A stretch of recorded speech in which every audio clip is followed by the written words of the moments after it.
हाय mummies, हिवाळा येतोय, थंडीचे प्रमाण वाढते, बाळाला उबदार ठेवणे खूप आवश्यक आहे।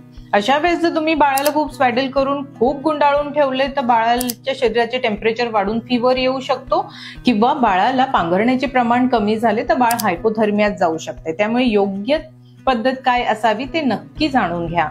बाळाला आईला जी थंडी फील होते त्यापेक्षा फक्त एक लेयर एक्स्ट्रा लागते, त्यात ते बाळ कम्फर्टेबल राहू शकतं।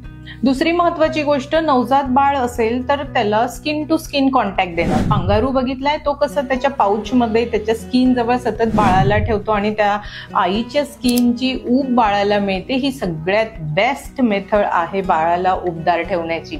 बाळाच्या एक्स्ट्रीमिटीज म्हणजे बाळाचे हात आणि पाय हे लवकर थंड पडतात, त्यामुळे बाळाचे हात पाय जर निळे दिसायला लागत असतील तर याचा अर्थ बाळाला थंडी जास्त लागते।